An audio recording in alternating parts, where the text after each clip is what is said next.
continuidade ao primeiro seminário do CBH Grande, iniciaremos a terceira mesa de diálogo, que iremos abordar o seguinte tema: os modelos de agências de bacia em vigor e adequações às legislações estaduais. Convidamos para a participação na qualidade de oradores os seguintes convidados: Senhora Grace Benfica Matos, coordenadora de acompanhamento das entidades delegatárias de funções de agências de águas da Superintendência de Apoio ao SIGRE, SAS, ANA. O senhor Ivens de Oliveira, diretor administrativo financeiro da Agência de Bacias do PCJ. O senhor André Luiz de Paula Marques, diretor-presidente da Agência de Bacias do Rio Paraíba do Sul, AGEVAP.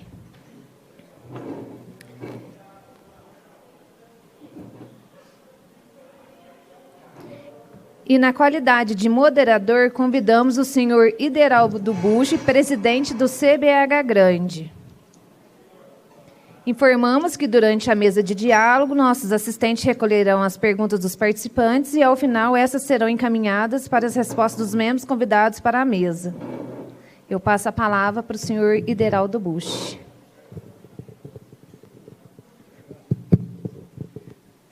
Pessoal, boa tarde novamente para vocês. Nós vamos dar continuidade à nossa última mesa de diálogo nesse primeiro seminário de integração do Grande, trazendo aqui para vocês um tema extremamente importante, né, para todos os comitês, principalmente para nós aqui do Comitê da Bacia do Grande, porque é justamente um tema que a gente já iniciou o processo de discussão esse ano, né?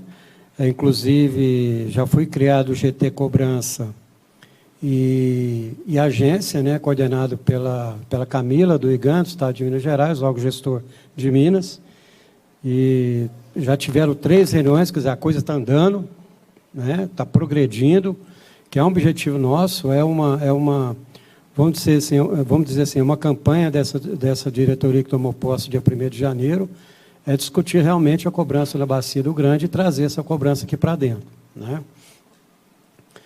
Buscar um histórico aqui para vocês, antes de eu passar aqui para os nossos palestrantes, até para servir de embasamento de discussão aqui dessa mesa, né? É claro que a Grace, o André e também o Ives vai trazer aqui para nós aqui algumas situações de agência dentro dos seus comitês, e a Grace trazendo uma visão geral da Agência Nacional de Águas com relação à agência. Vamos dizer assim, os mais antigos aqui, né, que foi desde o início lá da criação desse comitê, a gente já começou, porque a gente já sabia que ia chegar nesse ponto, a gente começou um processo, pequenas discussões, vamos dizer assim, de modelo de agência para o Grande, né? Por que isso? Porque a gente tinha um complicador nesse meio, né? Que é a questão das legislações estaduais, né? Eu acho que todo mundo aqui sabe, Minas Gerais é uma legislação que ela traz um modelo de agência equiparada, né? de uma entidade equiparada de uma agência. E o Estado de São Paulo traz aí um outro modelo de fundação, quer dizer, a gente entendeu naquela época que eu acho que ninguém abriria mão disso. Minas não ia mudar essa legislação e muito menos São Paulo. Então, tinha um complicador nesse meio aí, né? E a gente começou todo um processo. Aí depois, né, teve o primeiro mandato, começou a discutir, o segundo, e agora com essa nova diretoria, a gente trouxe a discussão mais profunda, como eu disse, já está criado o GT Cobrança e Agência, já estão discutindo, vai para a 4ª reunião agora na quinta-feira. Então, esse comitê está andando num progresso bastante positivo. É claro que tem muita discussão, tem muita...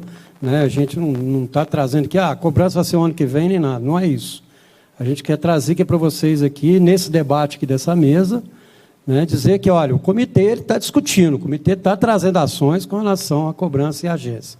Vocês já tiveram um tema bastante importante aqui anterior a essa mesa aqui, que foi no sentido da cobrança, e agora, Paulo, tem a cobrança, tá? Para onde que vai o recurso? Você tem que ter, né, uma entidade equiparada, ou senão você tem que ter uma fundação, ou propriamente a Agência Nacional de Água e Saneamento Básico traz um modelo para a gente. Aí eu não sei como é que vai ser, né, Márcio? É uma bomba aí que a gente vai discutir aí no GT, no comitê.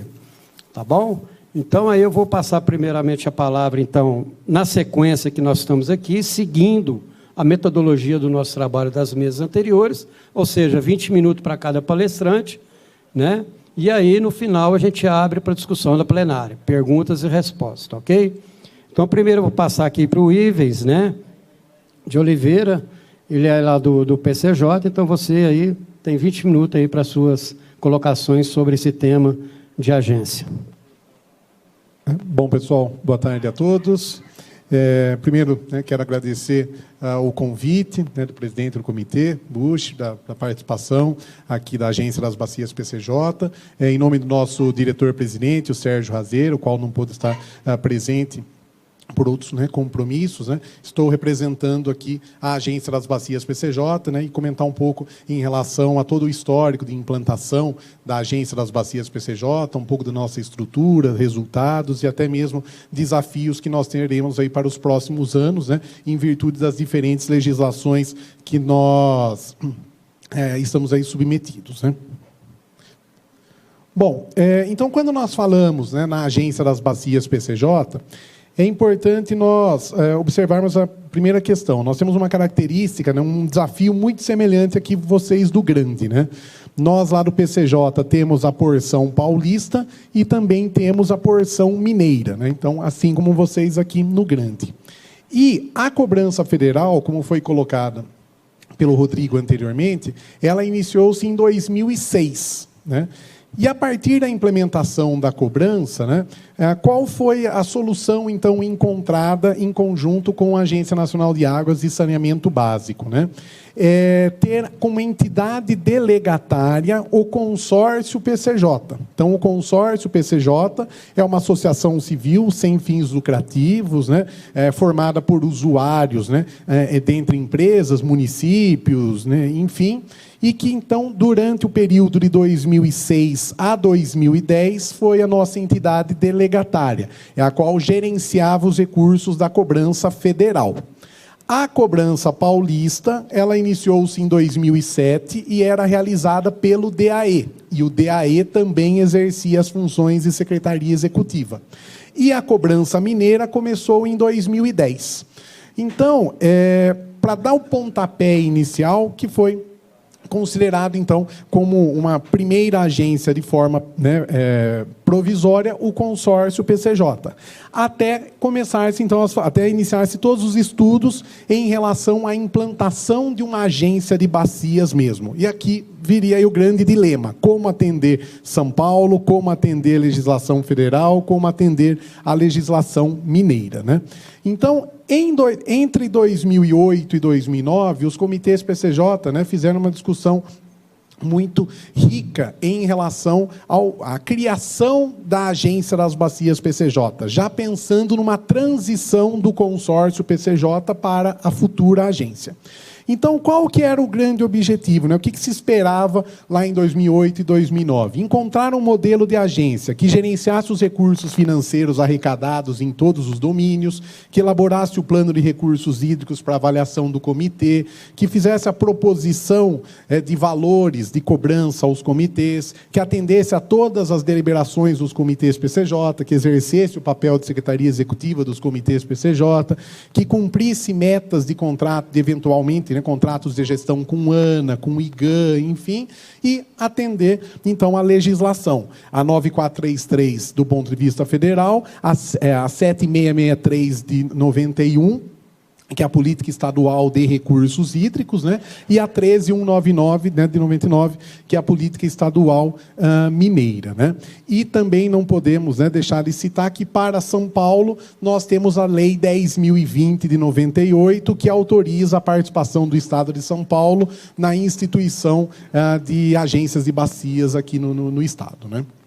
Então, esse era o grande desafio, conseguir fazer com que essa agência tivesse essas 6 principais funções, respeitando essas 3 legislações. Bom, então foi feito todo um diagnóstico legal, né? Então foi feito todo um comparativo, né? Comparando a cada uma dessas leis que eu comentei e ainda a Lei 10.020 de 98. Numa série de aspectos, quais eles, né? Tem possibilidade de entidade delegatária ou equiparada? Né? Então, foi respondendo sim ou não, analisando cada uma das legislações. Como que é o processo de instituição de uma agência? Precisa passar pelo Conselho Estadual de Recursos Hídricos? Precisa fazer contrato de gestão com o ANA? Então, foi feito todo esse mapeamento. Requisitos para a instituição. Né? Precisa ter cobrança. Né? Ou, no caso da Lei 10.020 de 98, na Lei Paulista, né?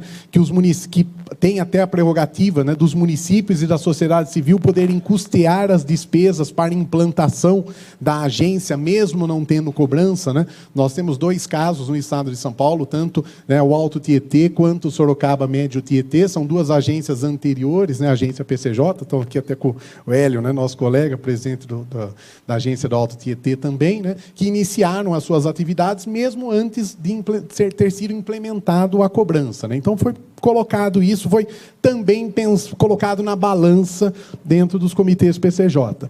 Natureza jurídica, né? O que cada uma dessas legislações fala em relação à natureza jurídica. Né? São Paulo fala de ser fundação de direito privado. Né? Minas, por exemplo, fala da possibilidade de ser entidade equiparada, em que poderia ser assinado o contrato de gestão com o IGAN, né, diferentes personalidades jurídicas, exceto fundação de direito privado. Né? A ANA, na própria 9433, permite com que seja celebrado o contrato de gestão com diferentes instituições de natureza jurídica. Pode consórcio, pode associação civil, pode fundação de direito privado, enfim. Então, foi todo esse mapeamento foi feito. Né? Também, né, foi levantado qual é a relação, né, com o órgão titular de recursos hídricos. Né? Quem cobra, quem realiza a cobrança. Né? Então, cada lei estabelece a competência do órgão responsável pela cobrança. Né? Percentual de custeio, né? De que forma os recursos arrecadados à cobrança podem se transformar em custeio. Regras de pessoal. Né? Então, foi feito todo esse mapeamento para poder definir, então, de que forma seria implementada, né, a Agência das Bacias PCJ, né, em substituição ao consórcio PCJ. Né? Bom, então, lá em 2009, 5 de novembro de 2009, foi instalada a Fundação Agência das Bacias PCJ. Diante de todo esse imbróglio do ponto de vista jurídico, o que os comitês PCJ entenderam ser mais seguros? Né? Primeiro, vamos ter uma agência a partir de cobrança implementada. Ou seja, já tinha cobrança federal em 2006, já tinha cobrança estadual paulista, e isso já era suficiente para implantar uma agência. Segundo, dificilmente haveria, né, uma conciliação entre a legislação paulista e a legislação mineira. Então, optou-se em criar a agência de bacias, né?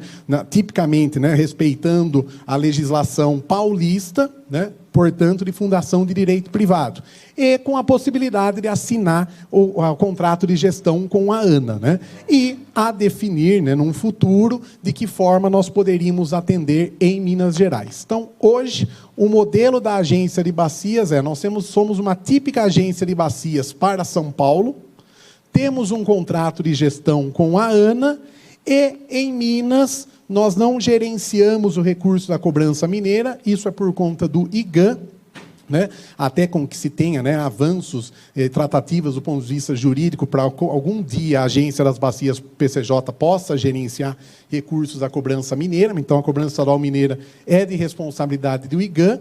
No entanto, como a porção mineira, né, representa as nossas cabeceiras e, dada a relevância, nós investimos, né, recursos, né, em Minas Gerais, dada a sua relevância, com recursos da cobrança federal, né. Então, os comitês PCJ aprovam, né, dentro do plano de aplicação plurianual, recursos, né, a serem aportados, né, na porção, né, mineira, tanto para a questão de coleta, afastamento, tratamento de esgoto, combate às perdas, reflorestamento, né, apoio operacional na porção mineira, dentre outros pontos.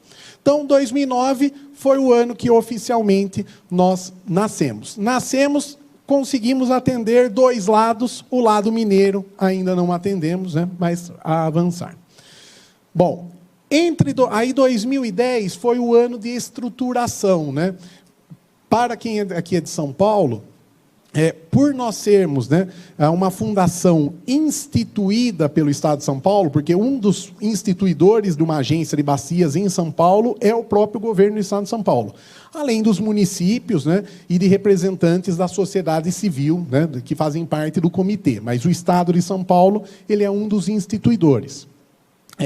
Por ter o governo do Estado de São Paulo como um dos instituidores, todo o nosso quadro de cargos, salários, realização de concurso público, toda a estruturação depende da aprovação do CODEC. CODEC é o Conselho de Defesa de Capitais do Estado. É um órgão vinculado à Secretaria da Fazenda do Estado de São Paulo e também de aprovação da Comissão de Política Salarial. E, após passar por essas 2 instâncias, há o decreto do governador fixando o quadro e o quantitativo de cargos de uma agência de bacias. Então, 2010 foi o ano em que se pensou na estruturação e seguir todo esse caminho de aprovação em âmbito do governo do Estado de São Paulo. Para, então, em 2011, nós assinarmos o primeiro contrato de gestão com a ANA. Até finalzinho de 2010, o consórcio PCJ ainda, né, tinha o contrato de gestão com a ANA. Janeiro de 2011, a Agência das Bacias PCJ assinou o primeiro contrato de gestão com a ANA, né? Depois, 2012, nós assumimos a Secretaria Executiva dos Comitês PCJ, que era realizada pelo DAE, fizemos aí uma transição de 2 a 3 anos para efetivamente o DAE deixar de ser operacionalmente Secretaria Executiva, né? O secretário executivo, né, historicamente é do comitê, mas o papel administrativo de Secretaria Executiva deixou-se de ser realizado pelo DAE e passou-se a ser realizado pela Agência das Bacias PCJ em 2012. 2013, iniciamos, então, a operacionalização da cobrança nas bacias PCJ, feito a emissão de boletos, o acompanhamento de adimplentes e inadimplentes pela própria Agência das Bacias PCJ, né? De 2007 a 2012, a cobrança era feita pelo DAE, fizemos uma transição. O primeiro boleto emitido com CNPJ da Agência das Bacias PCJ foi a partir de 2013 e até hoje realizamos essas funções, né? Então, basicamente, de 2009 a 2013 foi transferir, né, aquilo que antes era desempenhado pelo consórcio para a agência, aquilo que o DAE realizava passou a ser realizado pela agência. E, ao mesmo tempo, estruturar um corpo mínimo para a agência poder começar a fazer tudo isso. Esse foi o período 2009 e 2013.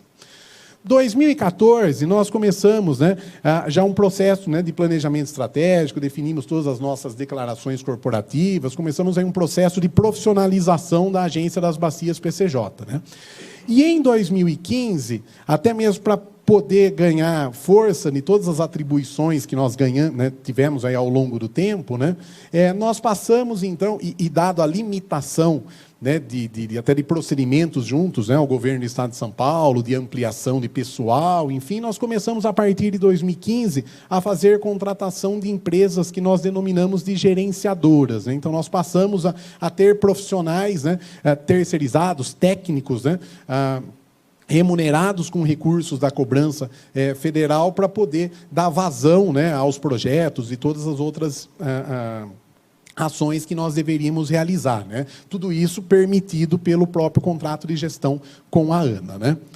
Depois, 2016, 2017, foi toda uma fase de planejamento estratégico, né? De adotar boas práticas de governança corporativa. Né? 2019, né?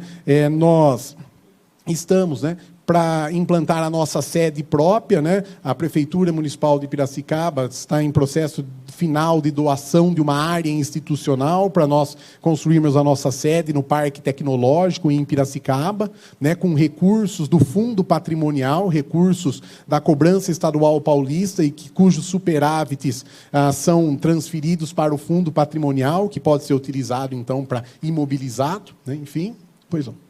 Já estou assim.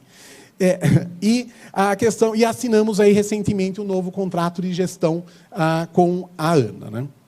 Então, esse é todo o histórico. Aqui, então, eu trago para vocês a estrutura, né? Atualmente, nós estamos com 60 colaboradores, são 13 funcionários, 10 estagiários e estamos com 37 terceirizados.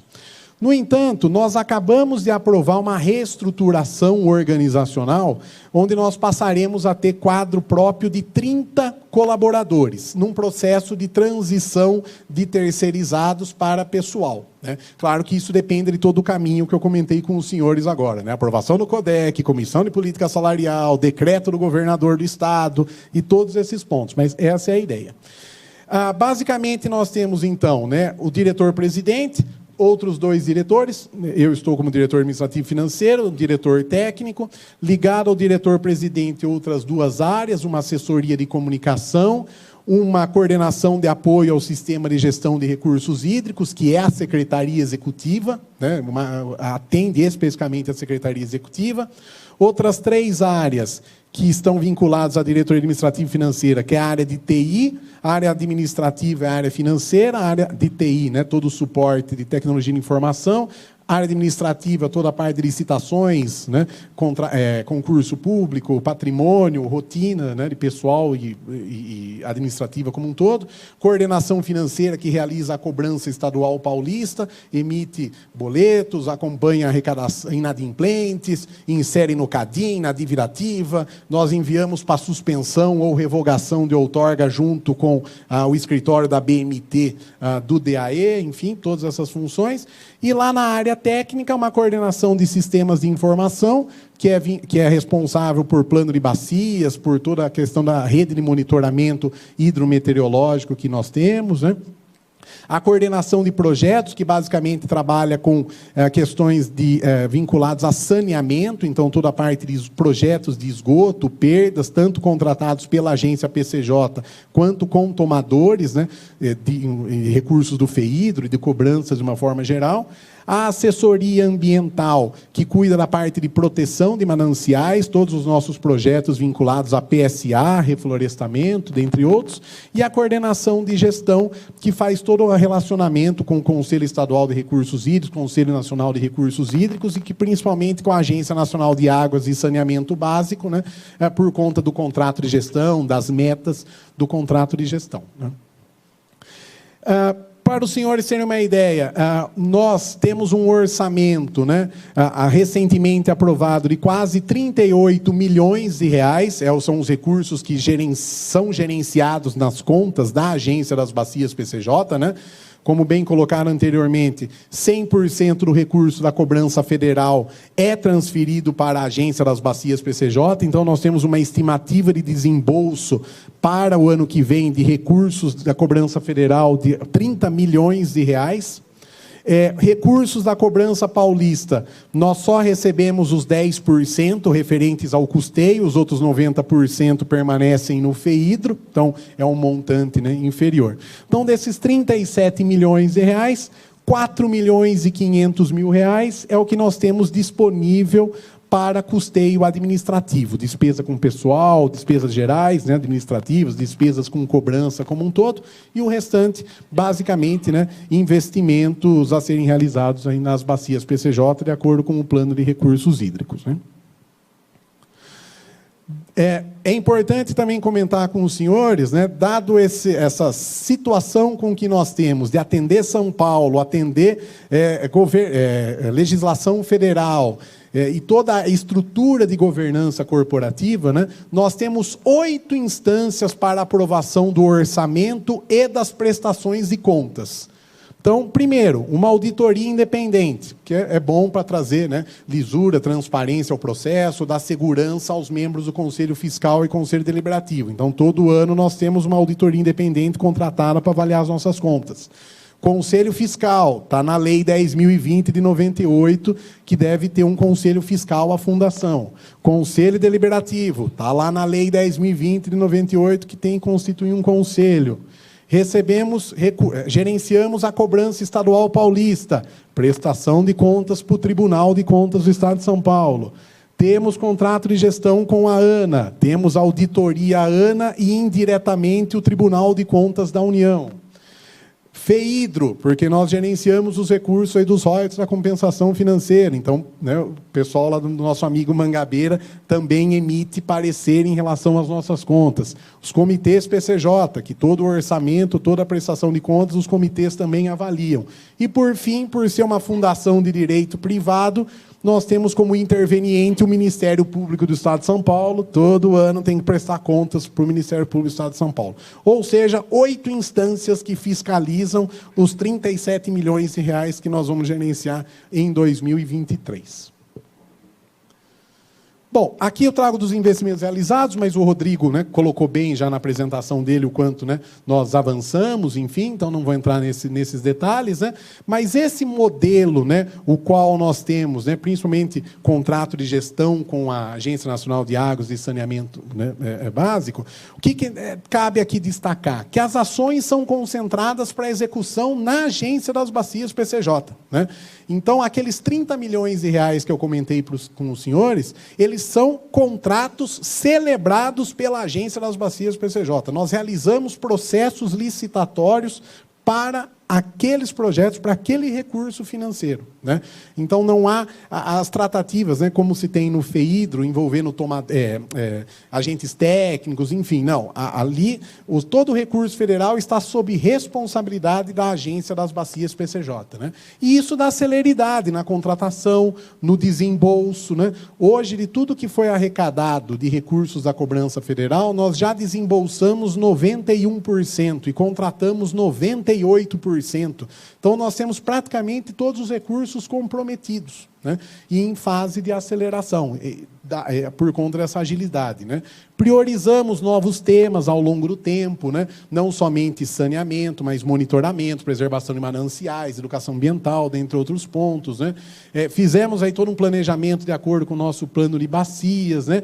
E uma questão que o Jordano colocou muito bem, né? Priorizamos ações com valores elevados e de caráter contínuo, o que permite com que você tenha, né, desembolso de forma ágil e rápido. Né?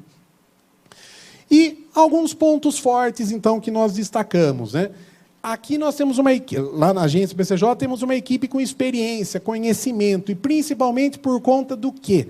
Boa parte da nossa equipe veio do consórcio PCJ. Esse é um ponto muito forte nosso. Né? De nossos 13 funcionários, 9 são do consórcio PCJ, ou seja, o know-how que foi adquirido, né, manteve-se. Esse é um grande ponto forte nosso. Né? Acabou, né? Temos aí um bom relacionamento com os comitês, enfim, né? Tranquilo, estamos acabando. Dentre outros pontos. Vigoroso. Então tá bom, não, estamos terminando. Alguns pontos fracos, né? Essa questão, né, por exemplo, de dependência, né, excessiva de agentes externos para entregas de resultados, né? Quantidade insuficiente de pessoal especializado. Hoje, um ponto fraco nosso é a dependência de terceirizados, né? Por isso que nós nos levamos, né, à questão da reestruturação organizacional, mas isso demora um tempo para conseguir naturalmente se adequar. Né? Oportunidades, né? A questão do financiamento reembolsável, que nós estamos estudando nas bacias PCJ, como o Jordano colocou. Né? A questão de nós fazermos, né, a gestão de outros comitês de bacias, né? Nós colocamos como uma oportunidade, enfim, que isso é algo que precisa ser muito bem discutido. Né? Firmar, né, parcerias com o que nós estamos, né, realizando com entidades em âmbito nacional, internacional, enfim. E colocamos assim algumas ameaças também no nosso planejamento estratégico, né? Fim das delegações e substituição por agências públicas, essa discussão sempre é colocada, né?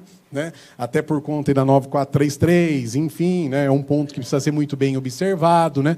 Os recursos financeiros limitados para custeio, que em algum momento, né, pode vir a comprometer, né, o desempenho, né?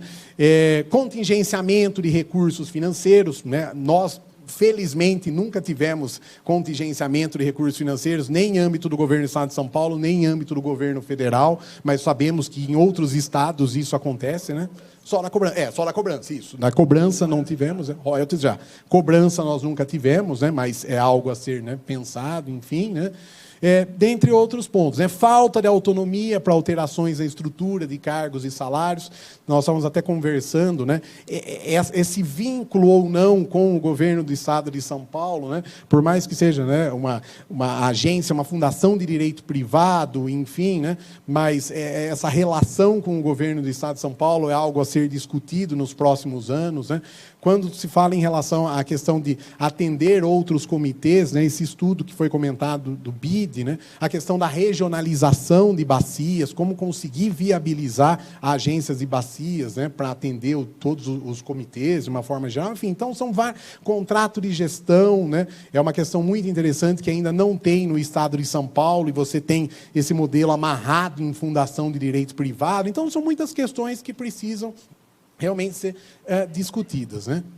Então, aqui, né, para finalizar, né, coloca, então, todos esses temas, né, para discussão, né, toda essa discussão do ponto de vista jurídico, né, são questões, né, não são tão fáceis de resolver, tem muito estudo jurídico que deve ser, né, analisado, né, mas nós colocamos, né, quando se fala da sustentabilidade financeira, né, no Estado de São Paulo não existe reajuste anual da cobrança, como foi bem colocado. Na cobrança federal nós já temos. De 2018 em diante, nós começamos a perceber que até 2017, cobrança federal e PCJ paulista eram exatamente as mesmas, na casa de 21, 22 milhões de reais. Hoje, a nossa federal já está em 30 milhões e a estadual permanece nos 22. Então, já estamos começando a ter uma diferença de 8 milhões anualmente de uma cobrança para outra. Fora a discussão da isonomia, né? Um usuário paga, né, de não ter isonomia, de um usuário pagar mais barato que o outro, dependendo do rio que ele capta, enfim, dentre tantas outras discussões, né?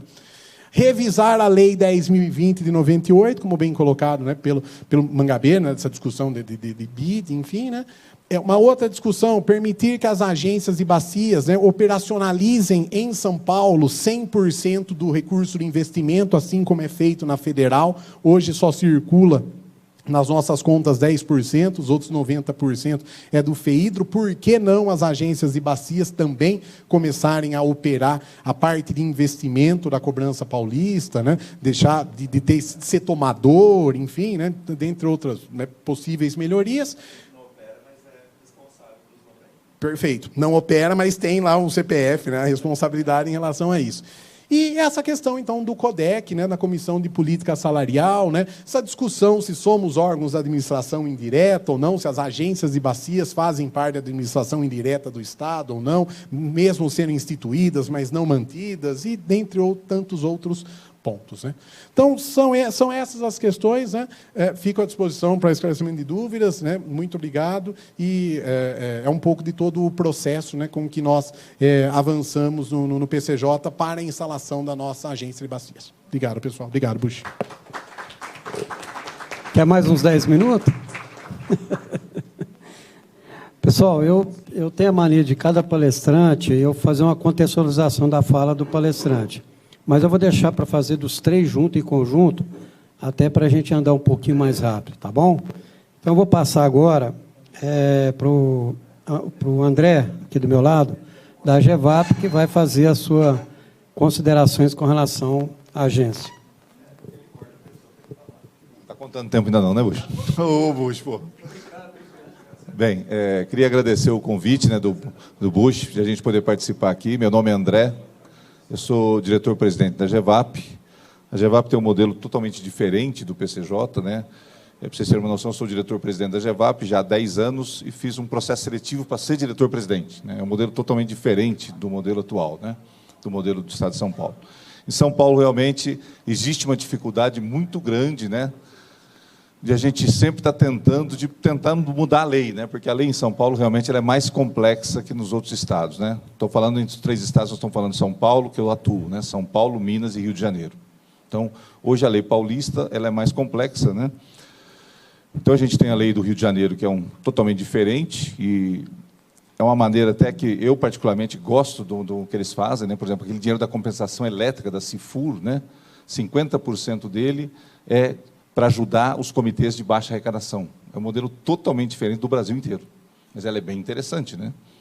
Então, os comitês de bacia do Rio de Janeiro, eles acabam tendo o custeio da entidade delegatária com um pequeno pedacinho custeado pela compensação financeira.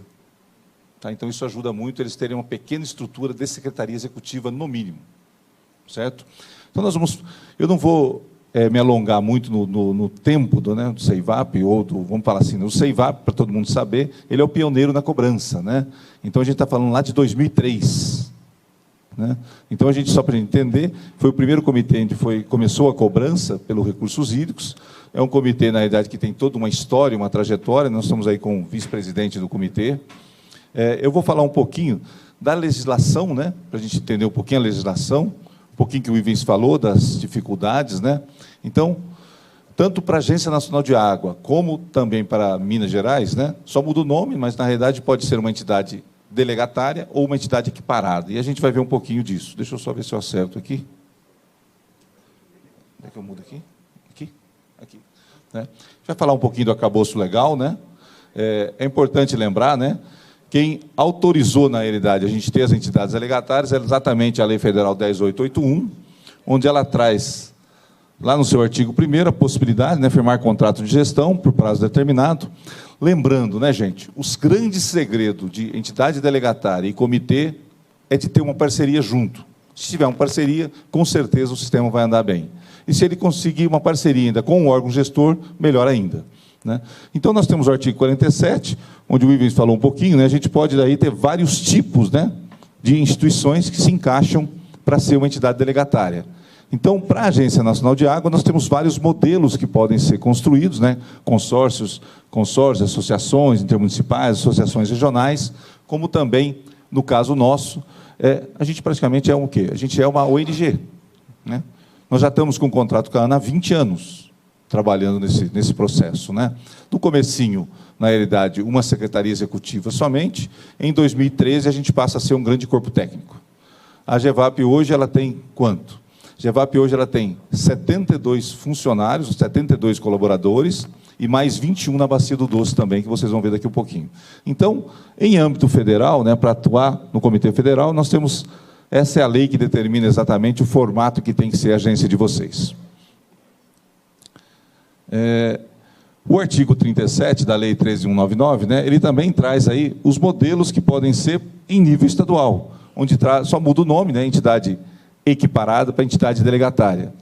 Então, na realidade, a gente também atua em Minas Gerais como entidade equiparada. Então, a GEVAP, por exemplo, na bacia do Rio Paraíba do Sul, a gente atua nos três estados, São Paulo, Rio e Minas, mas em São Paulo somente na parte federal, não atuamos na parte estadual. Apesar de que, né, foi muito interessante esse ano, o ano passado, vamos chamar assim, na construção do plano de recursos hídricos, conseguiu trazer todo mundo na mesma bacia, todo mundo junto. Apesar de São Paulo ter feito um plano separado, não na mesma contratação, certo? Mas conseguiu trazer todo mundo junto e construir um plano integrado, né? Graças à coordenação do Márcio, mas graças ao trabalho de todo mundo junto que o comitê entendeu. Né? É uma frase bem simples que eu trago sempre, já trabalhei muito na Defesa Civil também, né? Juntos somos mais fortes. Né? Então, na realidade, foi muito tranquilo esse trabalho da construção do plano. No começo, muito difícil, mas no final, realmente, o resultado foi muito bom. Então, a gente tem um exemplo aqui, né? Tanto na parte dos comitês para Minas Gerais, a gente pode ter uma ONG, um consórcio intermunicipal, podemos ter vários formatos, mas em São Paulo existe uma dificuldade muito grande. Nós já trabalhamos há 5 anos tentando mudar isso, certo? Mas não é uma coisa simples, certo? Não é uma coisa simples. Exatamente, eu desculpo o nome que eu vou usar, mas a gente chama de Comitê de São Paulo, Comitê Chapa Branca, né? Porque é complicado, né? A gente sabe que o PCJ é uma exceção ao caso, mas a gente sabe que muitos comitês, na realidade, você rodar sob a coordenação do DAE, né, eu tenho amigos aqui como Mostarda, mas não é uma dificuldade, tá, gente? É uma dificuldade grande, né?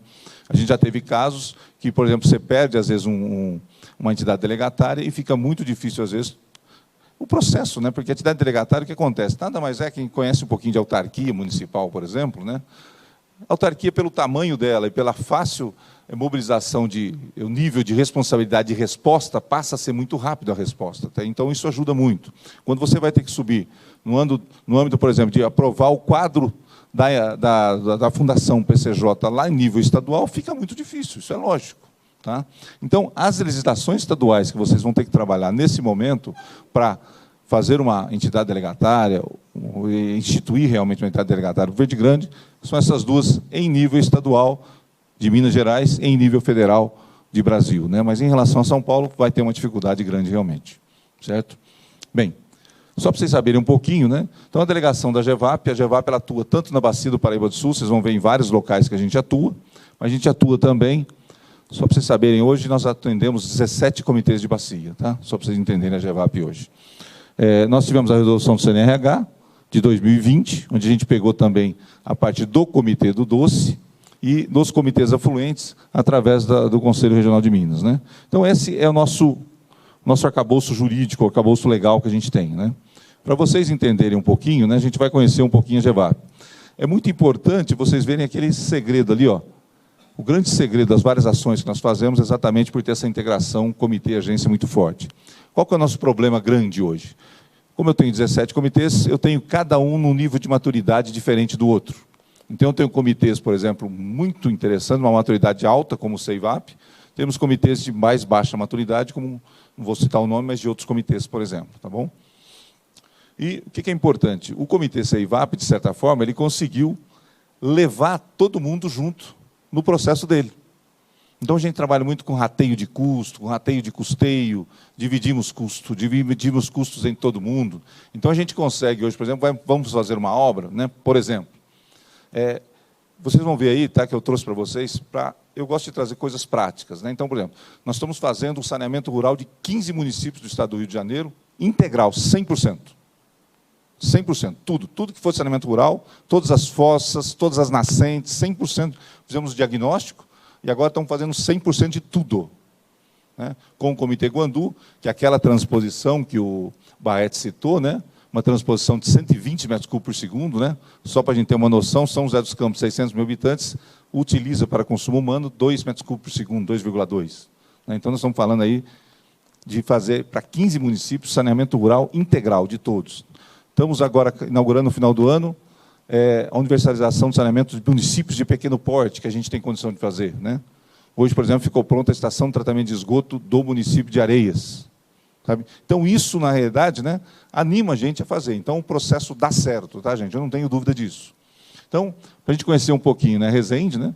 A gente fica, a sede nossa, a matriz é lá em Resende, nós temos uma filial em Governador Valadares, e no estado do Rio nós temos 8 unidades descentralizadas, com esse dinheiro da Cifur, para atender cada comitê de bacia. Temos pelo menos uma pessoa e um estagiário para atender cada comitê de bacia.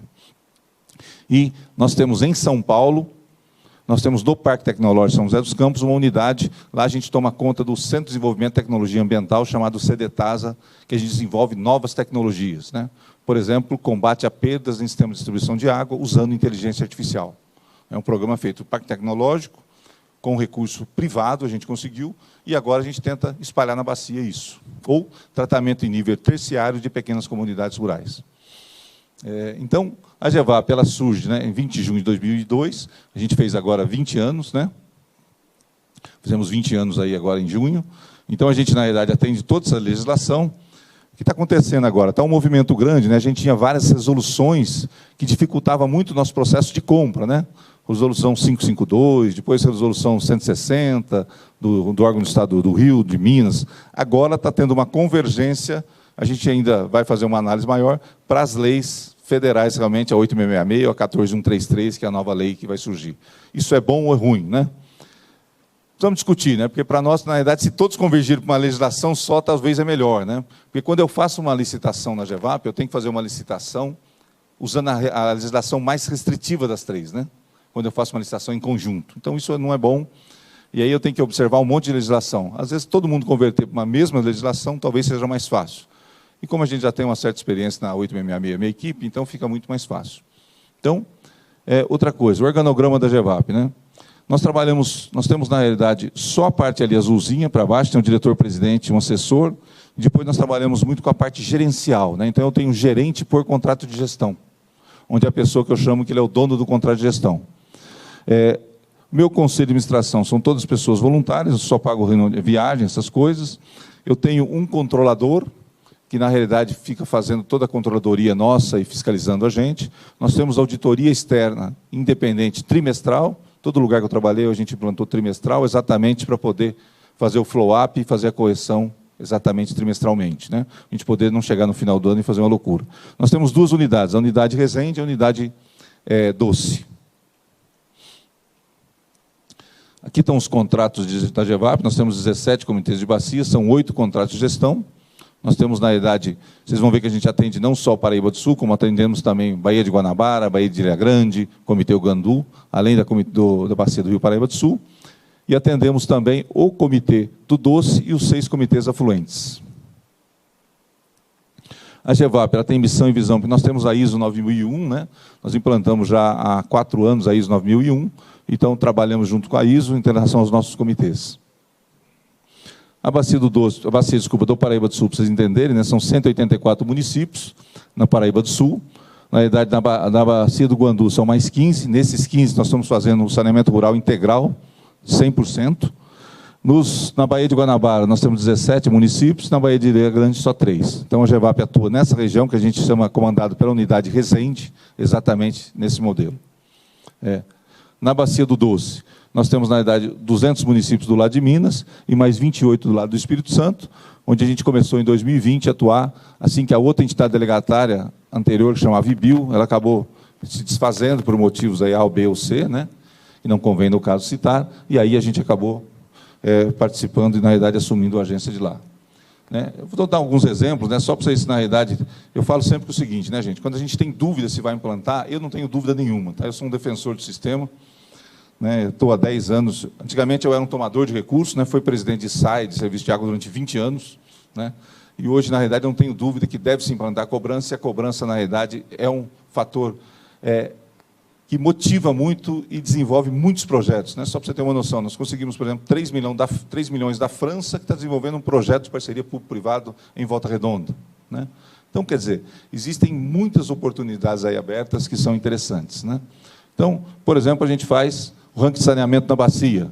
A GEVAP faz os estudos, na verdade, e entrega o ranking de saneamento anualmente para os municípios entenderem como é que está o saneamento. Usando a metodologia Trata Brasil, estamos melhorando agora a metodologia para a gente poder usar de maneira diferente para municípios de pequeno porte.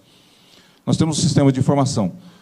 Todos os pagamentos, todos os projetos, tudo que a gente fez desde 2004 está escaneado e está na internet. 100%. Vocês podem baixar todos os TDRs, todos os produtos gerados, elaborados, tudo, está tudo na internet. Tá?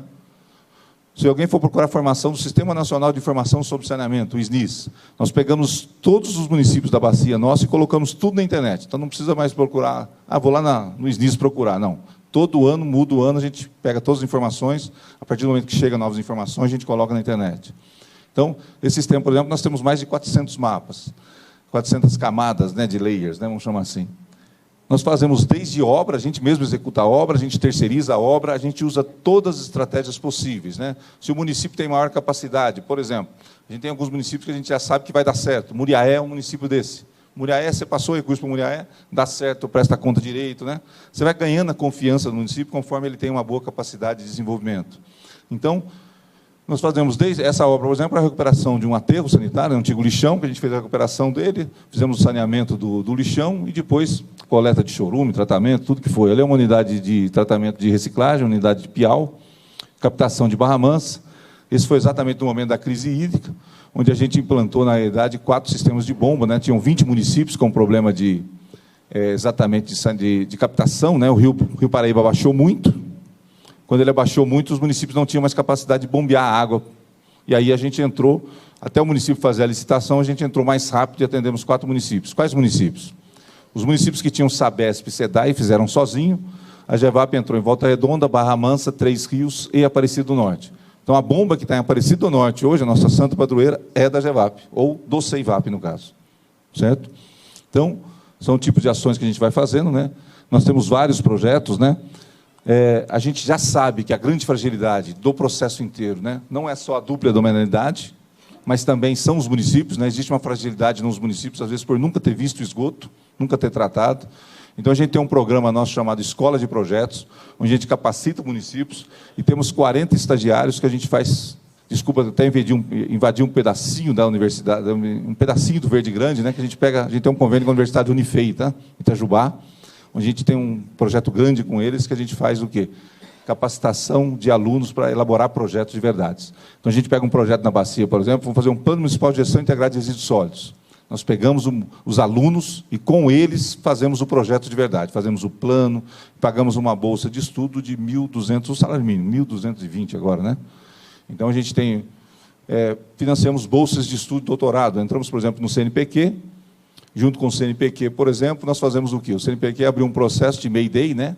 Que é doutorado, esqueci o nome agora, mas o Mayday, o doutorado e o mestrado, onde a gente entrou como entidade parceira, a gente aporta 20 mil para pesquisa. O CEIVAP, por exemplo, liberou 300 mil reais para esses tipos de projetos. São 10 doutorados sendo feitos na Bacia. E mais, Itajubá tem uns 5, e acho que a Universidade Federal do Rio e a USP tem mais uns 2, 3. Tá? Estou acabando, só falta um pouquinho. Tá? Vamos ver... A gente faz já manuais, né? Isso aqui, na realidade, só para vocês entenderem, né? Como a gente sabe que o município tem muita dificuldade de fazer um termo de referência, como é que fazer um projeto de esgoto, a gente dá o termo de referência pronto, damos o orçamento, recolhemos RT e entregamos para ele. Então, só licita. Se ele não conseguir licitar, a gente licita para ele. Tá? Mas a gente já entrega pronto isso, né? São manuais que estão na internet tudo, tá, gente? Está tudo na internet. Está à disposição, tá? Projeto de revitalização. Esse aqui nós fizemos o quê? Ajudamos o município, como a gente não atua no Estado de São Paulo, a gente ajudou o município a escrever um projeto, entramos no FEIDA e ganhamos o recurso para o município. É um viveiro de mudas em Lorena, no Parque do Taboão. Então, quando o município não tem CND, nós fazemos o quê? Criamos um consórcio intermunicipal do Norte e Noroeste Fluminense. O município agora, a gente repassa dinheiro para o consórcio faz a obra. Né? Então, vai criando estratégias. Né? Esse aqui, por exemplo, que eu falei, né, gestão sustentável de água, sistema de gerenciamento de peso, usando inteligência artificial, estamos implantando em 3 municípios, né, na Bacia, sempre para não dar briga, né, São Paulo, Rio e Minas, a gente implanta um projetinho, cada um piloto, e ali é de tratamento, um pouquinho de doce, né? O grande segredo, tá, gente, ó, vocês falaram para mim, o CEIVAP tá bom? Tá. Qual que é o grande segredo do doce? Tá? O doce, na verdade, ele construiu uma agenda para todo mundo junto, para todos os comitês de bacia. Esse é o grande segredo do doce.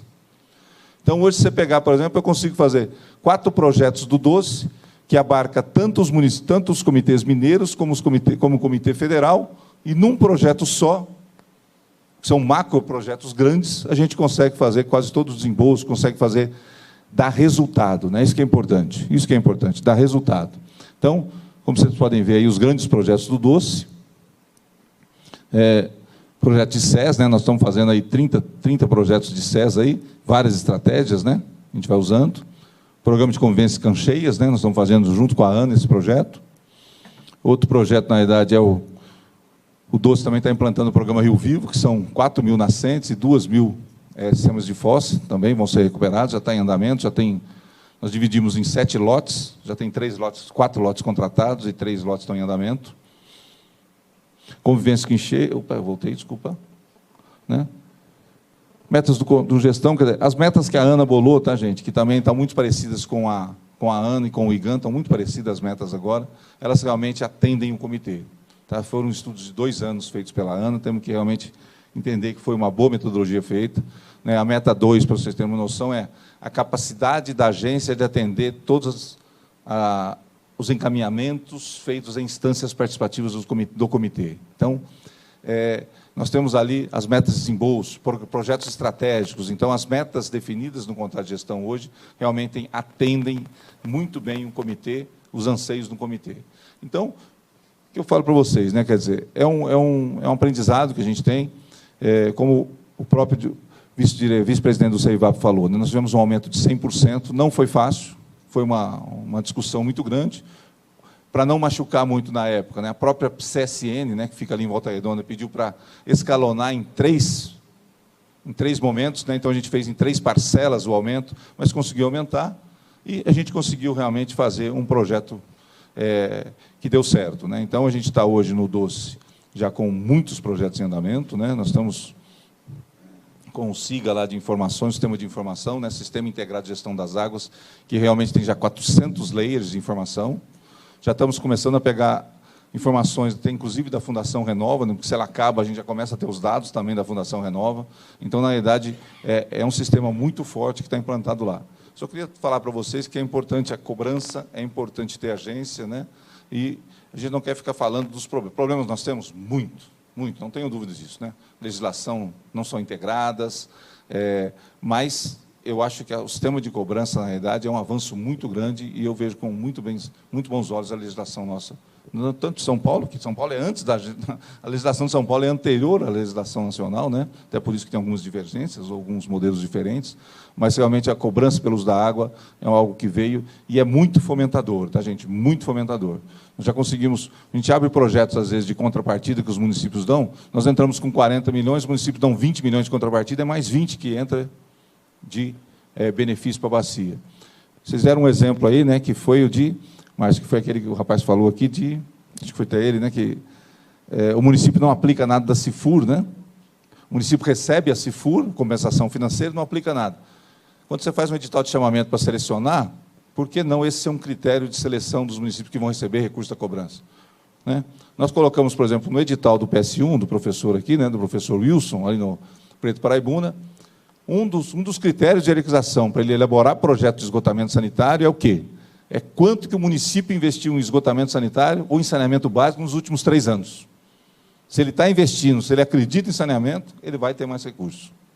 Porque senão a gente acaba, né? Se você fizer uma análise só no plano, né? Estou fazendo uma crítica no plano, não, mas é verdade, né? Em relação ao saneamento, né? Eu posso falar de saneamento, tá, gente? Que essa é a minha área de especialização. Tá? Eu trabalho 35 anos com saneamento. Quando a gente põe no plano o seguinte, qual área que nós vamos trabalhar no plano? Quando você faz qualquer análise de qualidade da água, vai dar naquele lugar que está com pior esgoto. Mas também, às vezes, você vai ver um município que nunca investiu em esgoto. E aí você vai pegar todo o dinheiro da bacia e vai jogar lá. Será que isso é justo, né? Porque você tem um município, às vezes, que está investindo pesado em esgoto e não consegue evoluir porque não tem muito dinheiro. Então, a gente, no PS1, por exemplo, a gente saiu um pouquinho dessa lógica, usamos o critério do plano, perfeito, usamos ele, mas também tem um critério de mesmo peso, que é quanto que o município está investindo em esgoto nos últimos 3 anos, para realmente ver se ele está interessado em tratar seu esgoto. Então, são critérios, tá ok? É só isso, gente, eu não queria me alongar muito, acho que acabou, tá? Deixa eu ver. Bem, meu nome é André Marques, tá? Muito obrigado, e a gente está aí, por favor, implantem a cobrança, implantem um plano e vamos para frente, tá bom? Um abraço.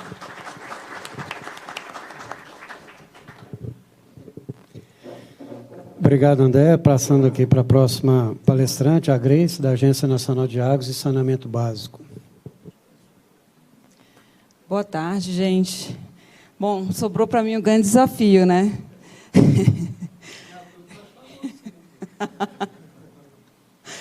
Bom, agradeço aí a resistência, a persistência de vocês. Eu sei que está todo mundo cansado, e foi um...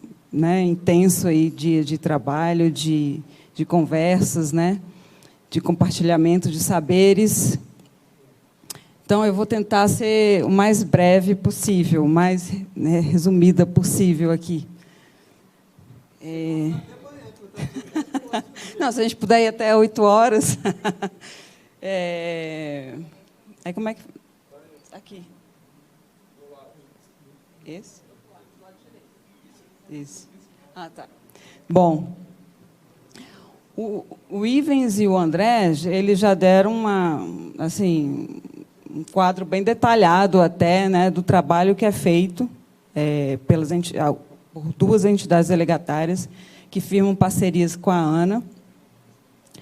E, na verdade, esse é um trabalho, assim, essa nossa rotina, né, nossa parceria em conjunto. Primeiro, vou voltar um pouquinho, vou me apresentar. Eu trabalho na Superintendência de Apoio ao SINGRE, né? Meu nome é Grace. A superintendência que tem atribuição regimental na ANA de apoiar as instâncias colegiadas e as instâncias executivas, né? Uma das atribuições regimentais. Então, a gente faz esse trabalho de apoio aos comitês, né, por meio de parcerias com entidades privadas, né? E organização da sociedade civil, como é o caso, por exemplo, da Finatec, que é outro tipo de parceria. Bom, em relação às parcerias com as entidades delegatárias de funções de agências de água, né, por meio dos instrumentos que são chamados contratos de gestão, o arcabouço legal relacionado a esses instrumentos, né, são as leis 9433 e a Lei 10881.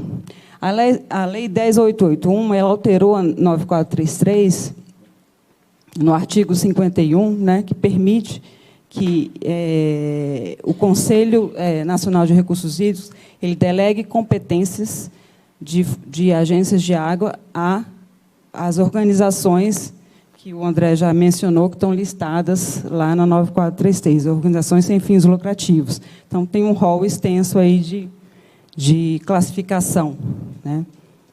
E a Lei 10881, além de alterar a 9433, então, ela regulamenta, né, os contratos de gestão. Então, ela estabelece conteúdo mínimo dos contratos, né, o que os contratos têm que conter, e ela determina que toda a arrecadação com a cobrança deve ser transferida a essas entidades delegatárias que receberam delegação do Conselho Nacional de Recursos Hídricos, e também estabelece que a ANA ela regulamente os processos relacionados aos contratos de gestão.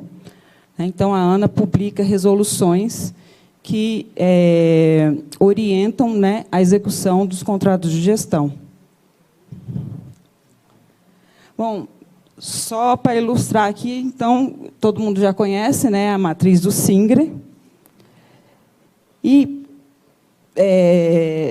pensando nessa matriz do SINGRE, o próximo slide, eu gosto de mostrar esse slide, é um estudo da OCDE que trata da governança, né, governança da água, né, que é baseado aí nas dimensões de eficácia, eficiência, né, confiança e comprometimento, né. Então é uma governança multinível, né, bastante complexa, né, em termos de política pública. E no quadro da direita ali, ele ilustra o ciclo da governança, como funciona, né? Então, você tem ali uma etapa de formulação, né, da política, fase de implementação, aí se faz o monitoramento e avaliação da política. Então, comparando, fazendo analogia ali com a matriz, né, com os entes, a função de cada um. Então, por exemplo, na etapa de formulação estariam, né, o Conselho Nacional de Recursos Hídricos, no nosso caso, atualmente, é o MDR, né, o ministério ao qual a ANA está vinculada, e é o órgão que é responsável, né, pela Secretaria Executiva do CNRH, e a Secretaria Nacional de Segurança Hídrica. E aí,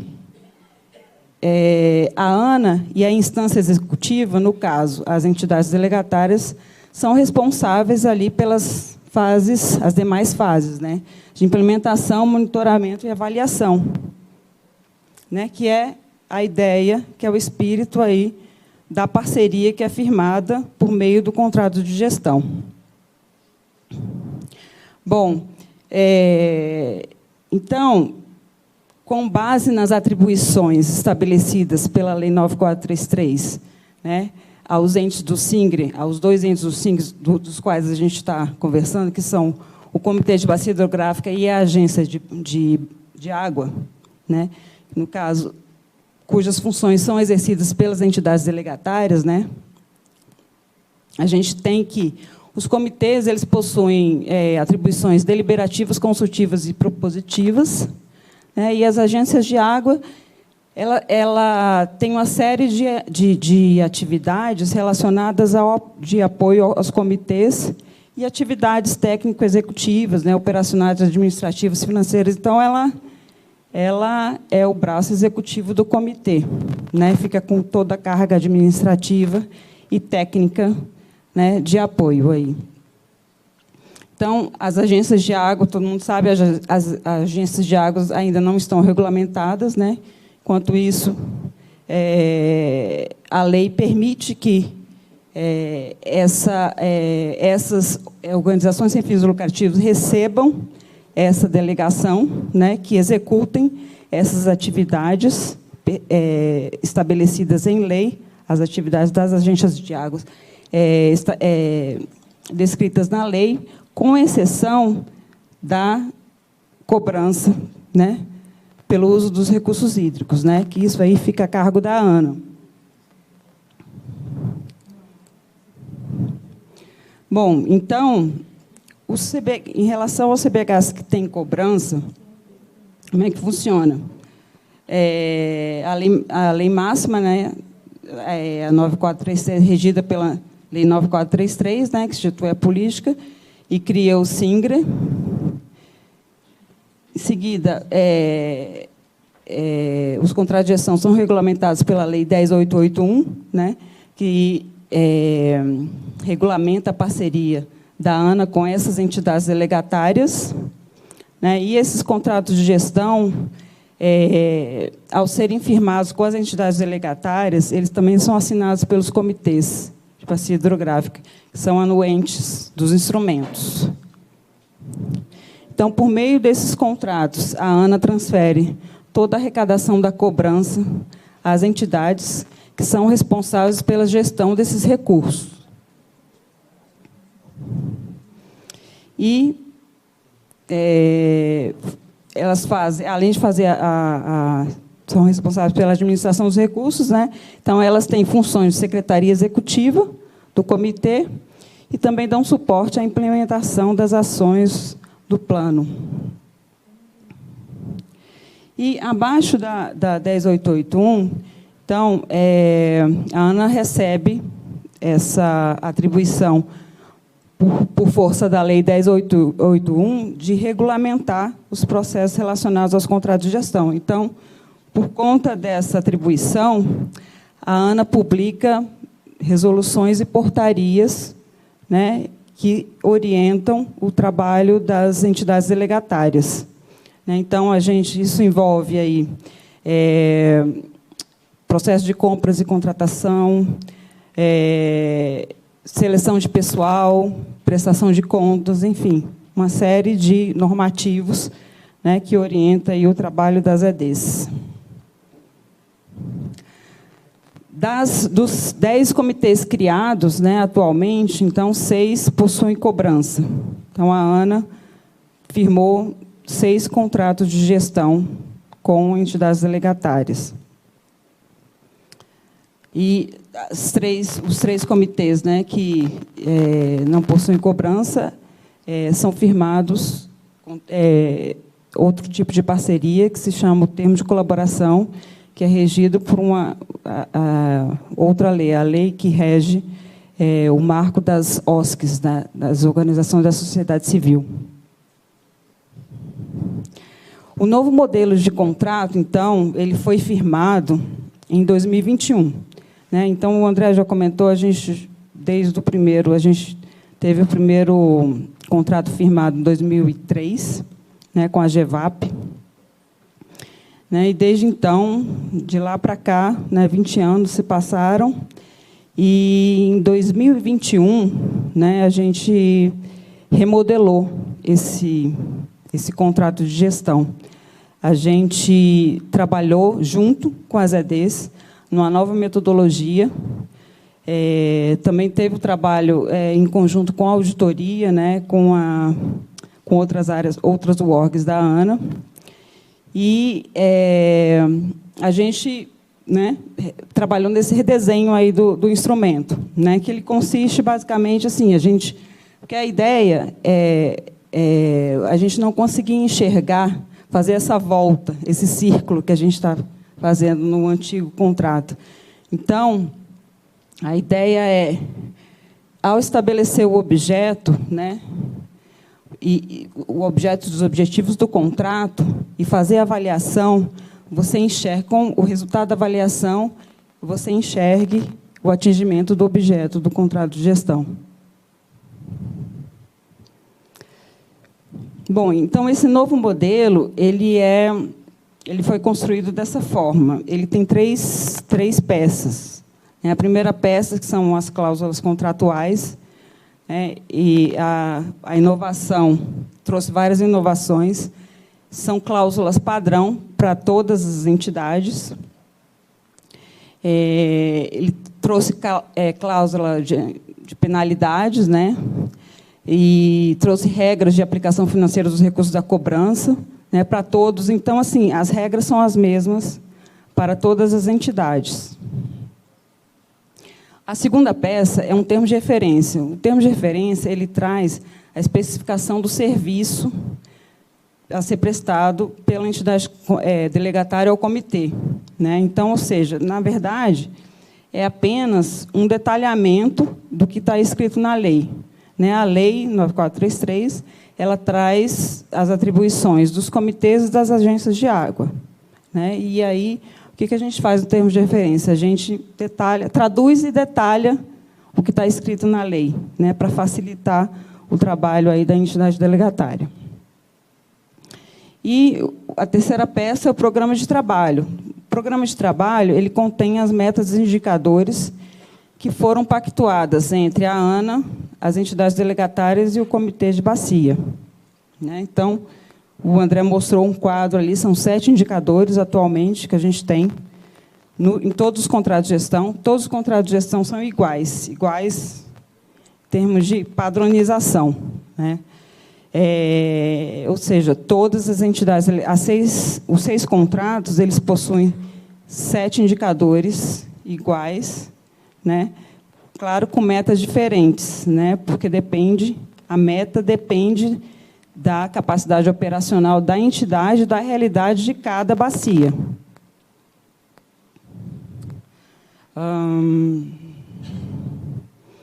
Aqui, esse slide, ele mostra uma ferramenta que a gente utiliza para a execução do contrato de gestão, que é o plano de aplicação plurianual.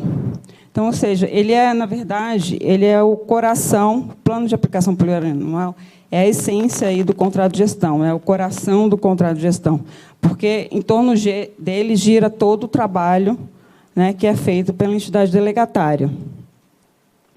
Para esse novo contrato de gestão, a gente, mais uma vez, né, sempre trabalhando em conjunto com as EDs, a gente construiu junto à ANA, né, com participação de algumas UORGs envolvidas, né, e com a participação das EDs. Então, a gente montou um grupo de trabalho e desenvolveu aí essa nova estrutura de plano de aplicação plurianual, que a gente chama de PAP.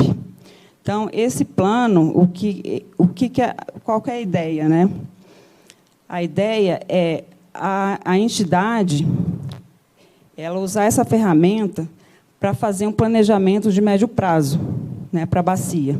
Então, com base na estimativa de arrecadação que ela tem para o período, ela junto com o comitê, né, porque é o comitê que decide onde vai ser aplicado o recurso da cobrança, ela planeja toda a execução desse recurso ao longo do tempo de vigência do contrato, né? Então, os contratos de gestão, atualmente, eles têm vigência de 5 anos. Então, a entidade ela vai planejar, né, o gasto da cobrança, os investimentos, dentro desse período. E, para isso, ela vai usar essa ferramenta, né, que é o PAP. O PAP, então, ele foi concebido com base na metodologia do PPA, do Governo Federal. E é importante, assim, a gente procurou trabalhar da seguinte forma, que ele fosse o espelho do plano de recursos hídricos padrão, né, conforme determina a resolução CNRH 145/2012. Então, a gente desenhou como é que eu vou dizer aqui, uma estrutura padrão, né, para que todas as entidades elas usassem a mesma nomenclatura para todas as ações, né, todas as ações sobre as quais elas iam aplicar dinheiro, o recurso, né? Então, assim, ou seja, o plano ele contém todas as ações que um plano de recursos isso deveria conter. Só que a entidade delegatária, ao usar a ferramenta, é claro, ela não vai aplicar dinheiro em todas as ações ali contidas, né? Ela vai selecionar junto com o comitê quais são as ações prioritárias, né? Quais as ações que demandam, né, mais urgência, enfim.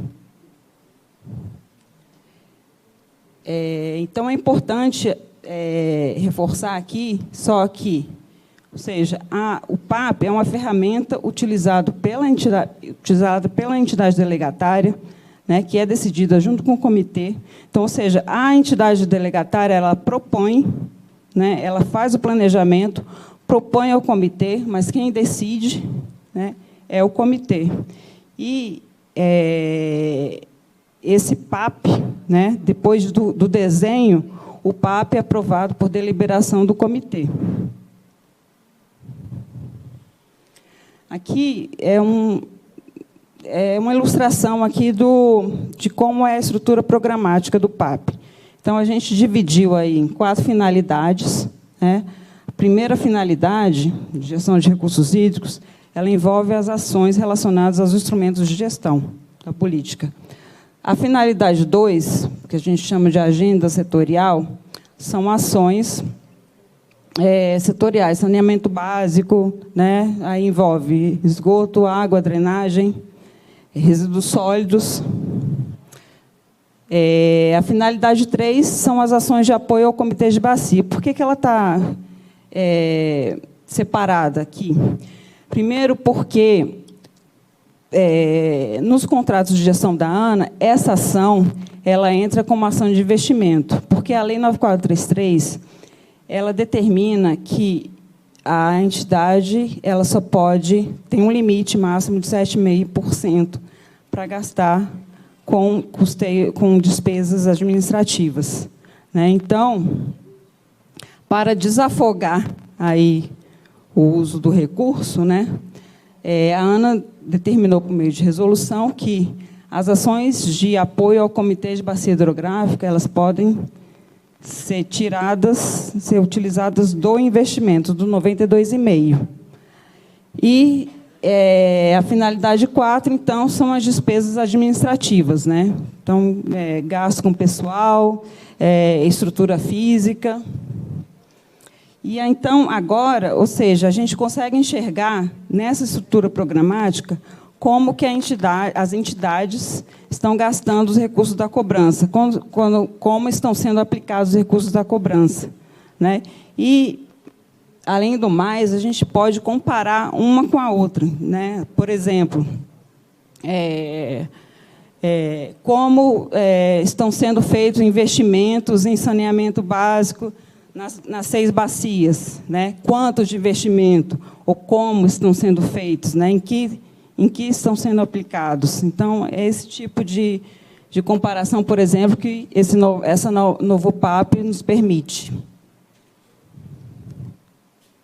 Bom, e aí, para apoiar a avaliação, né, dos contratos de gestão, a Lei 10.881 ela traz a figura da Comissão de Avaliação dos Contratos de Gestão, que é uma comissão interministerial, né, uma comissão, são pessoas de fora, né, do circuito, que elas fazem avaliação do atingimento das metas previstas nos contratos de gestão. Então, elas vão avaliar essas metas, esses indicadores e metas, eles vão refletir o desempenho das entidades delegatárias, né? Então, ele foi formulado de forma que seja o mais objetivo possível, né? São números, são fórmulas de cálculo, né? E aí essa comissão ela se debruça sobre esses números, né? Claro que a entidade delegatária ela tem que demonstrar por meio de documentação comprobatória como ela chegou naqueles números, né? Ela tem que fazer essa comprovação, tem que convencer a comissão e existe toda uma fórmula de cálculo, né, para apuração dessas notas, né? E, ao final, a entidade delegatária recebe uma nota geral, onde, né, que varia de 0 a 10, né, numa escala de 0 a 10, mas que existe uma cláusula, né, uma condição, né, para que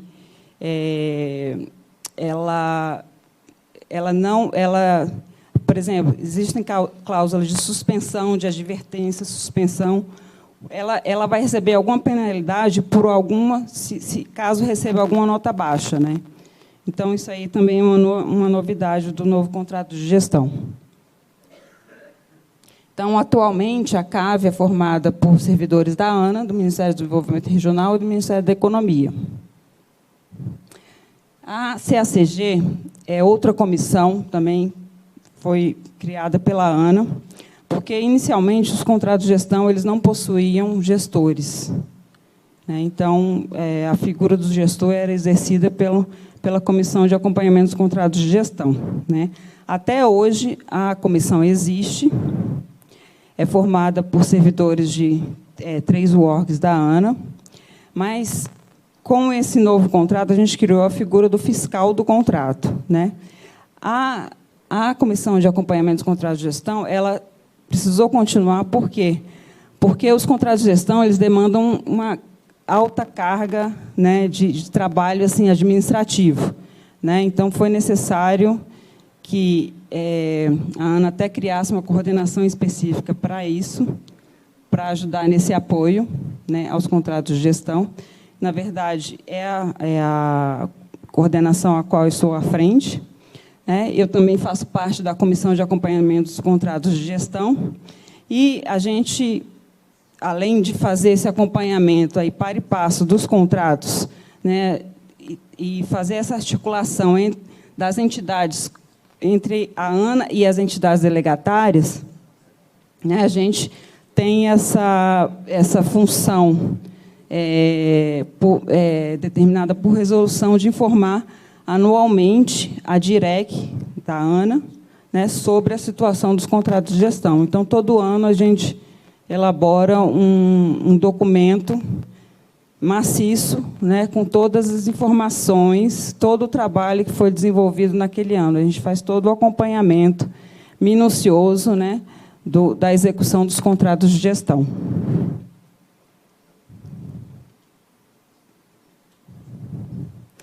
Bom, depois de um ano aí, né, 1 ano e meio aí de funcionamento desse novo contrato de gestão, a gente teve depoimento aqui do André e do Ivens. Eu acho que a gente evoluiu bastante, né? O começo foi difícil, toda mudança, né? Toda mudança é difícil. Tem resistência, foi um aprendizado em conjunto, e eu acho que o sistema ganhou muito. A gente está conseguindo trabalhar para apresentar resultados, né? Porque a nossa ideia o que a gente, uma das coisas, né, que nos deixava muito agoniados, né, que antes, a gente não conseguia fazer uma associação direta do gasto com o resultado, né? Então, é claro que, obviamente, que existem resultados, né? 20 anos aí de prática, né, de trabalho, a gente reconhece o trabalho das EDs, né? Mas a gente esse modelo, esse novo modelo, ele foi trabalhado para isso, para que a gente consiga fazer essa associação direta, né? E que a gente possa chegar num momento onde a gente possa divulgar esse trabalho para a sociedade, né? De forma assim que ele possa enxergar realmente o dinheiro que está sendo arrecadado, ele está sendo aplicado nessas ações e que está mudando a situação da bacia, né? Então, toda essa relação, né, de todo esse ciclo, dessa linha de produção que a gente vem trabalhando para conseguir atingir. Então, esse PAP ele tem nos ajudado a fazer essa construção, né? Porque, além dele trazer, ele não traz só o planejamento e execução financeira. Né? Uma inovação desse PAP também foram as metas físicas. Né? Então, na hora de fazer o planejamento financeiro, esse planejamento financeiro está atrelado a um planejamento físico. Né? Então, cada ação, ou seja, ela possui ali um produto final a ser atingido, né? Que você faz a correlação desse produto final com o que está previsto no orçamento da entidade delegatária. Né? Então, e aí a gente vai fazendo o acompanhamento anual, né, da execução dessas ações, tanto física quanto financeira.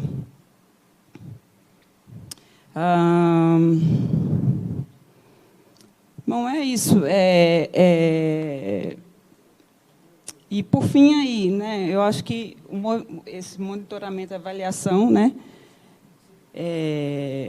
que a gente propõe, né, tanto a construção do novo instrumento quanto o monitoramento e avaliação, né, com os novos indicadores e metas, eles levam a isso, a demonstração dos resultados, né, para a bacia, né? E com isso a gente, assim, tendo dados mais robustos, né, a gente consegue comunicar melhor e divulgar melhor esses resultados, né? Bom, é isso, gente. Eu não sei se eu me alonguei muito, mas e peço desculpas se eu me alonguei. E estou à disposição aí para dúvidas, esclarecimentos. Obrigado, Grace. Eu vou fazer aqui uma contextualização rapidinho, acho que vou um minuto e pouquinho. Nós temos só uma pergunta, que é para você, André, e para o Ivens. Tá? Então, sim, o Ivens ele trouxe aqui um histórico de modelo de agência que eles têm lá, né? Mas que teve grandes dificuldades na questão da legislação, que eu disse aqui para vocês, né? A legislação, parte mineira e parte São Paulo, ela tem um conflito, vamos dizer assim, né? Mas sempre respeitando a lei federal, né? E também as leis estaduais de cada estado. Mas teve que fazer um processo de busca de consórcio para trazer esse recurso para trabalhar dentro da bacia, né? Foi o que eu entendi. E sempre, ele, na fala dele, ele sempre traz a questão jurídica, né, jurídica das leis estaduais. Né? Então, isso vai ocorrer aqui. Né? Aqui vai ocorrer no Grande. E nós vamos ter que ter muita capacidade técnica, né, da Câmara Técnica, do Comitê, da Agência Nacional de Águas, para que a gente possa, de fato, encontrar aí uma saída. Né? O André da GEVAP, ele traz assim como um pioneiro da cobrança, e realmente a GEVAP, desde 2003, se não me engano, mas eu acho que o Araguari ganha de vocês, eu acho que o primeiro comitê a cobrar no Brasil, eu acho que é o Comitê do Araguari, então, tem que ver isso aí. É o CEVAP? 2010. Então, desde 2003, né? Então, realmente a GEVAP, né?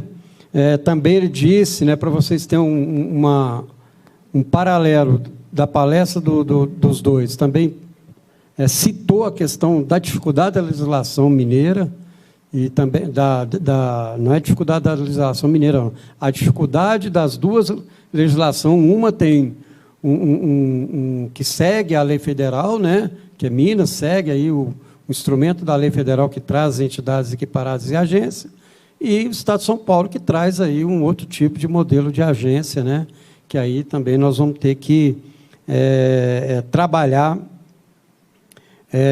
esse conceito, né? E também traz aí um número bastante considerável, né, um dado bastante considerável, que é 100% de saneamento na zona rural do Estado do Rio de Janeiro, é isso? Em 15 municípios do Estado do Rio de Janeiro, que eu acho que é extremamente importante esse trabalho na zona rural de saneamento, né?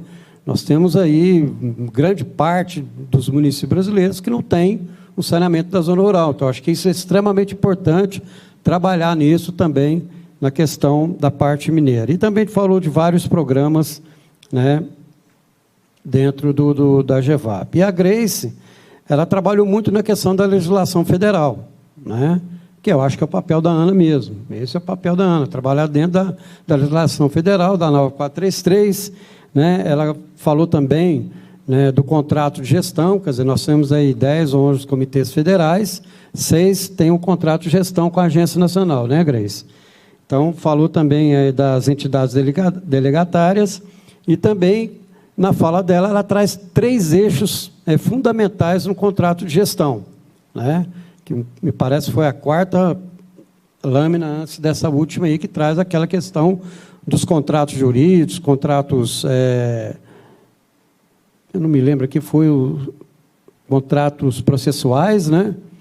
São os modelos de contrato de gestão, não é isso? Isso. Então, ela trouxe esse modelo, né, de contrato de gestão, que é aplicado nos 6 comitês federais que têm um contrato com a Agência Nacional de Água, né?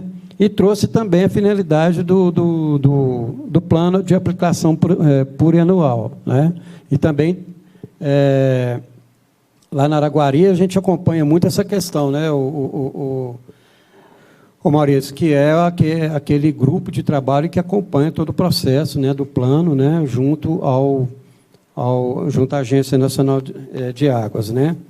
E ela também fala que a lei federal ela traz vários modelos de organização civis. Então, quer dizer, basicamente, né, a Ana ela trabalha em cima da Lei Federal 9433, né? Então, esses são os 3 aspectos, né, que eu considerei aqui na fala do Ivens, do André e também da Grace, tá? Finalizando aqui, gente, a gente tem uma pergunta aqui do André, para o Ivens. A letra aqui, a última aqui está com a letra mesmo assim, mas eu vou... Como as agências se blindam com as interferências políticas de aprovação de projetos? Isso ocorre? Está para vocês aí, moçada. Bem, não, com certeza, né? Na realidade, até tive com a minha mãe ontem, de 86 anos, e ela falou, fale a verdade. Na realidade, o que é importante, né? Fale a verdade. O que é importante, né, gente? A gente conseguiu, desde 2010, desde 2012, 13 em diante, né? A gente se fortaleceu na bacia como um ente técnico. Tá? Como a gente tem tudo na internet hoje, né?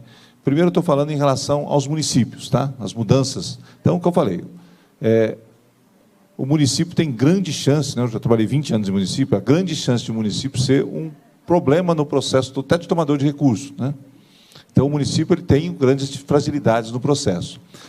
Mas o que aconteceu muito, né? Como a gente começou a disponibilizar tudo na internet, então acontece muito, por exemplo, quando às vezes troca de prefeito, os próprios municípios vão lá buscar os documentos com a gente, que às vezes sumiu, né? Então, a gente hoje, de certa forma, tem uma referência em relação à parte técnica, de realmente essa parte política conseguir contornar com os municípios, né? Apesar que o município não faz parte hoje, ele não tem nem dominalidade nem estadual, nem federal. Em âmbito, na realidade, estadual, a gente realmente sofre com as trocas de governo, sofremos, né? já tivemos problemas de repasse do IGAN, já tivemos problemas de repasse do INEA, né? Nós tivemos já casos que o resto do INEA, de todo o recurso, né, foi contingenciado pelo Estado, foi para a conta única, sumiu todo o recurso. Fizemos uma ação com o Ministério Público, devolveu todo o recurso, quer dizer... Então, é uma luta constante. Se eu falo para você, com os órgãos gestores, tá? Principalmente o órgão gestor, por exemplo, o modelo que o INEA tem, às vezes, que é o órgão gestor do Rio, às vezes pode gerar alguma dificuldade, tá? Mas faz parte do processo, né? Que, na verdade, a gente sabe que as dificuldades são grandes, tá? Com a Ana, na realidade, eu falei para você que sempre foi muito mais tranquilo. Sempre foi muito mais tranquilo, tá? Tanto em capacidade técnica de apoio, como também em repasse de recursos, tá?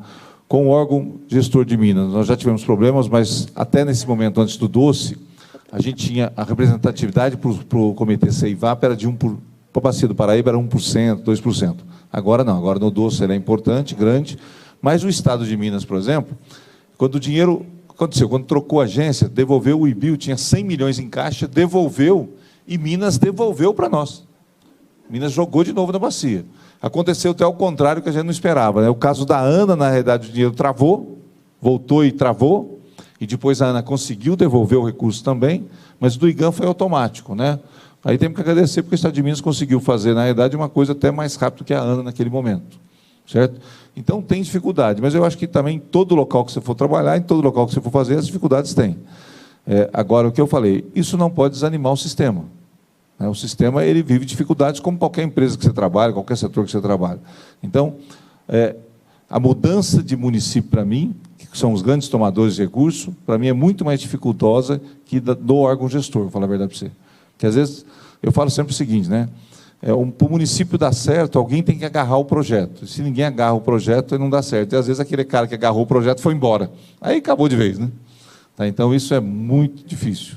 Então, às vezes, o município, para nós, é por isso que a gente hoje tem a escola de projetos. A gente consegue fazer um movimento muito grande no município e capacitar, às vezes, até um ente do município de carreira para poder desenvolver projetos junto com a gente. Tá bom? Não, então, a questão política... Na ingerência política na GEVAP é zero. Zero. Por quê? Porque eu, felizmente, né, na verdade, por determinação da Ana, fiz um processo seletivo, né? Então, na verdade, eu sou diretor-presidente e não mudo, independente se mudar prefeito, eu não tenho mandato. Eu fico lá, teoricamente, até eu ficar velho. Mais, né? Mais, já tenho 58 até eu ficar mais. Então, na realidade, eu não saio. Então, se chegar alguma coisa política, eu falo, não vou fazer. E ponto, acabou a conversa. É bem simples assim. Certo? Por exemplo, eu estou agora processando o município de Barra Mansa para devolução de dinheiro. E processo mesmo, e acabou a conversa. Não tem conversa, vai devolver. Estou processando 20 professores da Universidade Rural do Rio de Janeiro. Nós passamos recurso, ele não devolveu. Estamos processando 20 professores da universidade. E pronto. Né? Então, não tem gerência política. O que nós temos, na realidade, é negociações, né, como faz parte, né, até está na casa da gente, né, desde que acorda, né, são negociações com a esposa, o dia inteiro negociações. Então, a gente tem negociações, na realidade, de repasse. Mas, ingerência política na GEVAP, não tem, graças a Deus. Tá bom? Qual? O quê? Não, hoje, na realidade, né, eu estou falando, depois de 10 anos, né, realmente isso não acontece mais. Né, já teve, né, a gente tinha muito isso. Né, na verdade, a GEVAP antes, né, há 10 anos atrás, 15 anos atrás, na verdade, era colocada uma pessoa de acordo com alguns interesses ou não. Né, e aí, na realidade, por isso até que a Ana chegou uma época, ela exigiu ter um processo seletivo. Após o processo seletivo, né, isso praticamente acabou. Praticamente não tem mais ingerência nenhuma, na verdade. A gente, na verdade, na verdade, técnico, é técnico, né? Tanto que a gente... Sem nome, é técnico, né? Nossas licitações são todas abertas, participa quem quer, vai embora e pronto, e vamos para frente, tá bom? Tanto que, só para você ter uma noção, né? Na própria... nós temos, na realidade, já 10 anos, né? Não temos nenhuma denúncia de absolutamente nada, zero, tá? Zero. Temos ouvidoria, temos controladoria, temos tudo e zero, inclusive dos órgãos gestores. Então, isso é um ponto positivo para a GEVAP. Tá bom? Inclusive para o meu setor financeiro, que é a menina que já está lá há 15 anos e, por sinal, muito boa. Queria pedir licença, Bush. Nós estamos chegando ao fim, né, do nosso primeiro seminário de integração, mas o senhor Maurício pediu a palavra, então eu vou passar para ele a última fala e logo após a gente finaliza o evento. Maurício Calon, GD8. A minha pergunta é para a Gleice. Nós estivemos agora numa reunião do Fórum Nacional em Manaus, né? E, por incrível que pareça, o Estado do Amazonas tem um comitê de bacia hidrográfica. É muita água para tão pouco comitê, né? Na discussão que nós tivemos lá, inclusive com o órgão gestor, é que a maioria dos rios lá do Amazonas são de domínio federal.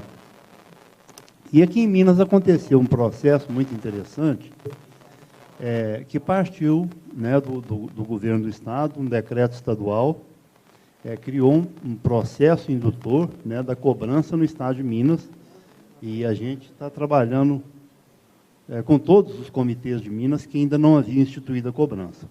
A minha pergunta é a seguinte: existe algum movimento dentro da agência com relação à indução de instituição desses comitês, desses vazios hidrográficos que tem sem a gestão ou a gerência, né, dos comitês de bacia? Oi. Tá. Como é que é seu nome mesmo? Não, existe uma resolução, a 109, do CNRH, né, que traz esse desenho, né, das regiões hidrográficas, enfim, que está sendo revisado, né, atualmente. Então, o que a gente vê? O comitê, né, a criação do comitê, ele depende de uma pauta, né? Ele precisa de uma pauta, né? Então, assim, a gente não é questão de não temos recursos limitados, recursos humanos limitados, né? Então, a ideia é gastar recurso limitado onde realmente precisa, né? Focar onde realmente precisa. Então, essa que é a ideia. E a revisão da Resolução 109 está em andamento, né? No âmbito do CNH. Não, ela determina as regiões, né? A partir dessa e ela traz diretrizes, né? E a partir dessas orientações que são feitos, que são criados os comitês, né, a partir de pactos, né, no caso dos comitês federais, que envolve mais de uma unidade de federação, mais de um órgão gestor, né. Então, a partir dessa resolução, né, com base nessas diretrizes, que é feito toda a negociação, a pactuação, né. Só que essa está em discussão, né, a revisão dessa resolução, e no âmbito do CNRH, né, existe um grupo de trabalho, e, bom, não está andando tão rápido, né, então a gente aguarda aí.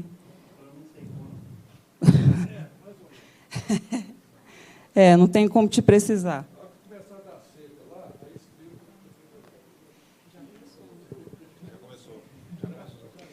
Alguma consideração, Bush?